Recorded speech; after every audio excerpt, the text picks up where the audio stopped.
This is WKYT This Morning. Good Tuesday morning to you. It's Kentucky primary day. I'm Michelle Chamberlain. I'm Bill Bryant, and the polls have just opened in the Commonwealth of Kentucky here on primary day, Tuesday, May 17th. Now at 6, polls have just opened, like we said, in Kentucky's primary. We're live with team coverage to explain what you need to know before you vote. Also this morning, police arrest one of 3 people suspected in a Lexington bank robbery. And how a fallen Central Kentucky paramedic will be honored in our nation's capital.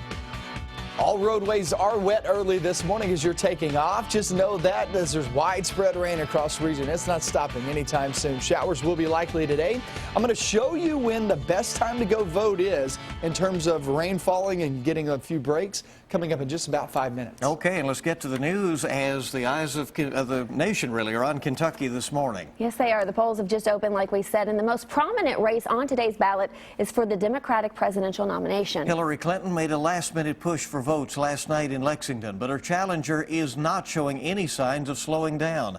WKYT's Mark Barber is live at Henry Clay High School, one of the many polling places in Lexington that just opened up this morning. Mark? Good morning, Bill, and we just saw the first voter of this wet and chilly morning walk through the doors here. Now, still waiting to see whether this really affects the turnout today. It could be a slow start, but again, first voter and a few more just walked down the hall a moment ago. Now, voters will have the next 12 hours to decide which candidate they want to go against the Republican nominee for president, which at this point appears like it will be Donald Trump. Now, Hillary Clinton was in Lexington last night making her final push for voters. Senator Bernie Sanders also campaigned in Kentucky over the weekend. The two are fighting to pick up as many of the state's 60 delegates as possible. While there have been similarities between the two campaigns, both have heavily criticized Republican Governor Matt Bevin. They have been going after Kentucky voters differently. Clinton has had more small meet and greets than anything else, emphasizing her policies for job creation and better opportunities for the working class. On the other hand, Sanders has had a number of large rallies where he outlined his plans to overhaul the criminal justice system, raise the minimum wage, and give free college to students. What this campaign is about is an understanding that we cannot bring the kinds of changes that we need in the 50 states and in Puerto Rico unless there is a political revolution. You go out and vote for me tomorrow. I will work for you. I will fight for you. I will stand up for you. Let's go make the future we deserve to have. Thank you and God bless you. So which of those messages will resound more with Democratic voters? We're about to find out as election officials start to count the votes that are coming in. Polls close at 6 tonight. Live in Lexington, Mark Barber, WKYT. Mark, thank you. Donald Trump won Kentucky's GOP caucus that was held back in March. The presumptive nominee is running effectively unopposed in today's other primary, that one going on in Oregon. Trump told Fox News reporter Megyn Kelly he does not consider himself to be a bully, despite claims that he is from some of his opponents. Ohio Governor John Kasich is ruling out a third-party bid for president. Be sure to stay with WKYT News throughout the day for complete primary coverage. Lexington's Democratic Mayor Jim Gray is looking to try to break his party's U.S. Senate losing streak. First, Gray must defeat 6 primary opponents in today's election. WKYT's Mike Byer continues our team coverage to break down the race. Mike? Good morning, Michelle. I'm at Harrison Elementary School where the polls opened just a few minutes ago, and as you can see, some people are already casting their votes this morning. One of the most closely watched races will be for the U.S. Senate. Lexington Mayor Jim Gray is running on the Democratic side and is expected to cast his vote around 6:30. Gray touts his mayoral and business experience. He has focused much of his campaign on the economy. He's running against 6 primary opponents in today's election. They include Celeste Wilder, a filmmaker inspired by Vermont Senator Bernie Sanders, and Ron Leach, who served multiple tours in Iraq and Afghanistan. Over on the Republican side, frontrunner Senator Rand Paul faces 2 primary challengers, James Gould and Stephen Slaughter. Paul's campaign spokeswoman cited his efforts to curtail the federal government's surveillance powers and protect gun ownership rights. Mayor Gray is harshly critical of Paul for his aborted presidential run, saying he has failed to represent the state. Now, Kentucky Democrats haven't won a U.S. Senate seat since 1992. Voters will have a chance to come out and cast their vote until 6 p.m. tonight. Live in Lexington, Mike Byer, WKYT. Thank you, Mike. Now, if you are heading out to vote, remember the busiest times at most polling places are during the morning and evening rush hours. It also gets pretty busy around lunchtime. You must have appropriate identification on you or be known by a precinct officer. You'll need a driver's license, social security card, credit card, or any other form of identification that contains both a picture and a signature. Now, while the polls close at 6, anyone already in line by that time will be allowed to vote. We will have election results tonight on WKYT.com and on the WKYT News app. So stay with us for your complete primary election day coverage here on WKYT. It's now 6:05. Other news now, one of 3 men suspected of robbing a Lexington bank has been arrested. 18-year-old Rameese Woods is charged with robbery. He was arrested in Nicholasville. Police say he and 2 other men robbed City National Bank on Walden Drive last week. One of the men was wearing a Captain America mask at the time. And 4 men are charged with murder for the shooting death of a Central Kentucky teenager. 18-year-old DeMichael Bolton was killed last October outside a party in Anderson County. Police say after reviewing surveillance video from that night, they have charged William Edwards, Kenneth Barry, Kendall Barry, and Antoine James. All 4 men are already in jail on drug-related charges. State police say they're still looking for 2 other suspects in the case. A fallen Jessamine County paramedic will be receiving some national recognition this weekend. John Mackey died last November after being hit by a car while on duty. He'll be among those honored during the National EMS Memorial Service in Washington, D.C. on Saturday. Mackey's family plans to be in Washington this weekend along with some of his co-workers. We're there to support John, even though he's not with us, and that he's being nationally recognized for a service that he left. Most of Mackey's family plans to leave for Washington later today. Now, your zone-by-zone forecast with meteorologist Micah Harris. What an ugly start to the day. Widespread rain out and about. Everybody getting in on the action. If you're not seeing heavy rain right now, more than likely you're at least seeing some sprinkles outside. And really, there's not much heavy rain outside. This is good sleeping weather right here. No thunderstorms expected, so there you go. Just some showers rolling across the region. And look at the roadways. Roadways are not looking all that good. So if you're taking off, a few extra minutes of the early morning commute is probably a good idea. London at 49 degrees. Look at these temperatures. 46 in Jackson. With the rain falling, that goes for Frankfort and also Lexington. It's a wet go at it early this morning. If you're heading out to vote or if you're just trying to get outside to knock out some plans, I'm going to show you exactly when I expect the best chance that some dry slots move on in. Widespread rain now through noontime, roughly noontime. You know how it goes. It doesn't stop at noon and then just kind of fade. But roughly noontime, widespread rain. What you saw there on radar is what you're going to see the next few hours. Then we get into the afternoon.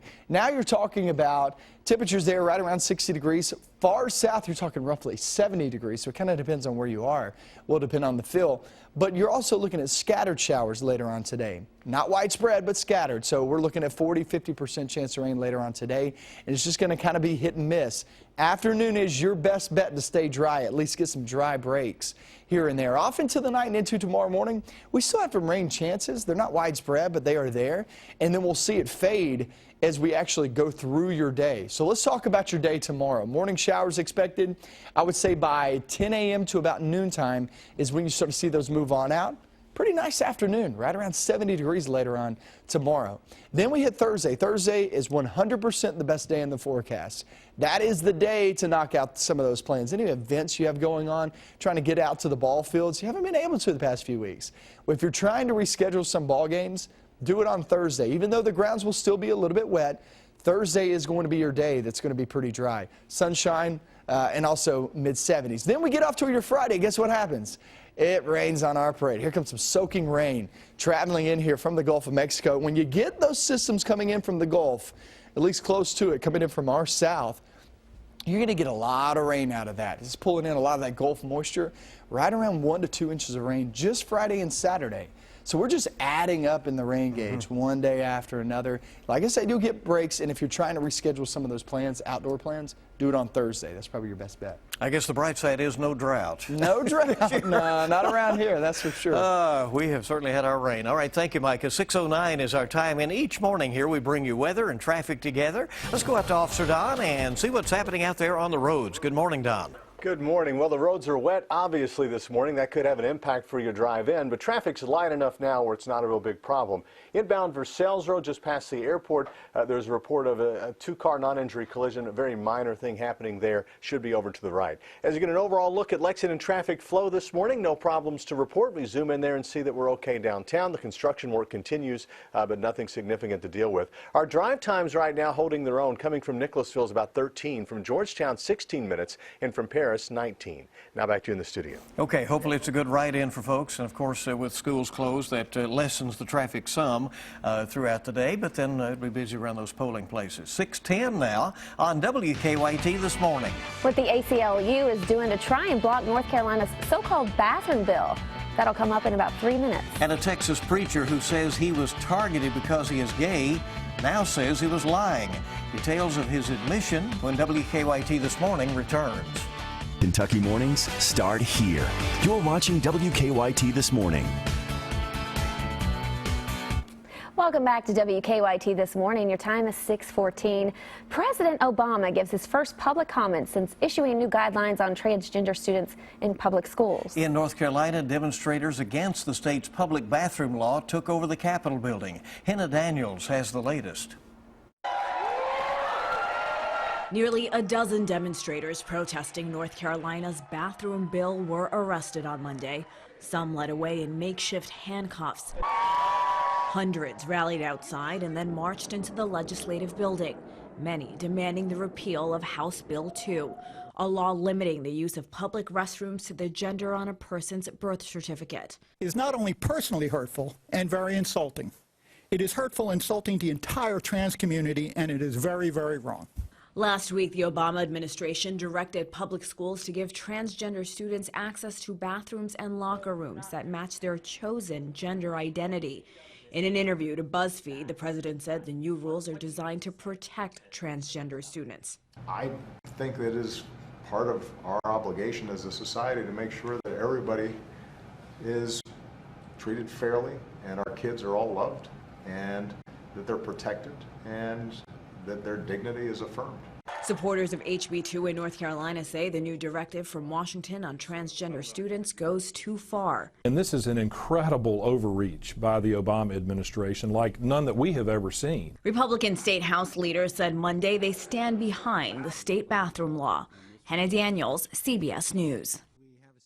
And the ACLU has filed a motion asking a federal judge to stop North Carolina from enforcing the bathroom part of the House Bill 2 until lawsuits are settled in court.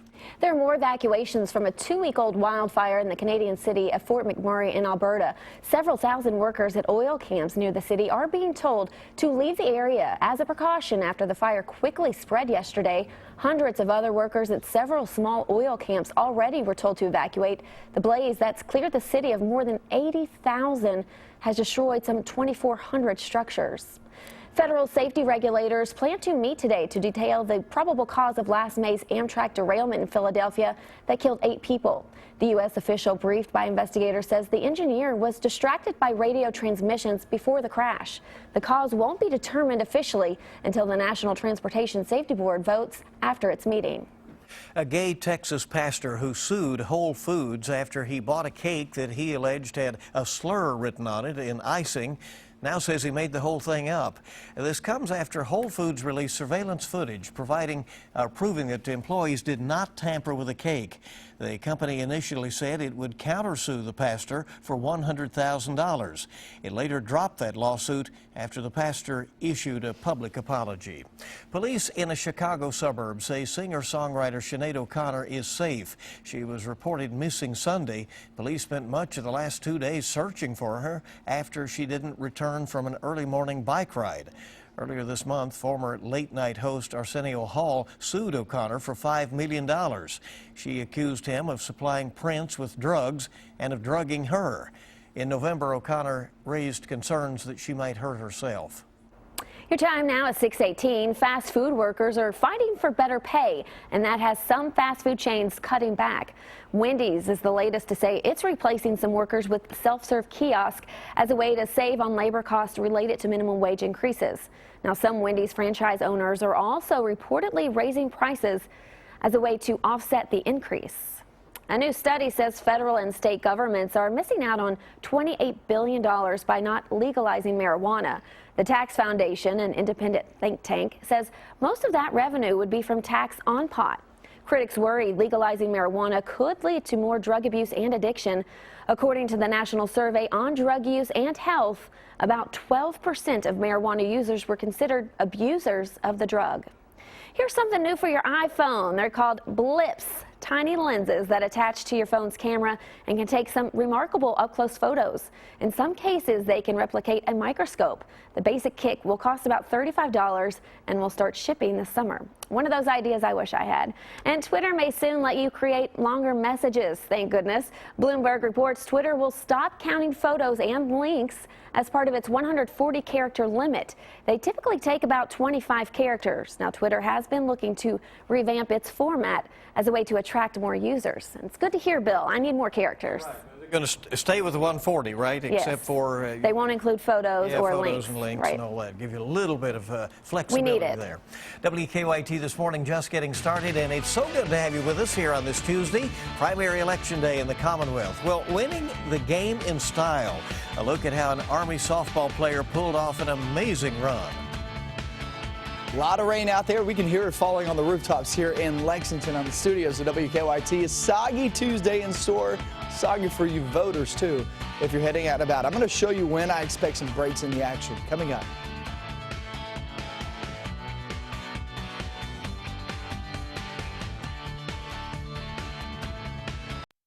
Good morning. Welcome back into WKYT this morning. 6:23 as you stretch and come to life this morning. Some rain out there again, and it is chilly. Yes, and like you said, it is sleeping weather. But you got to get up, right? Yeah, it's primary got to get up and go day, vote. right? We've talked about it for months. Kentucky's primary is here.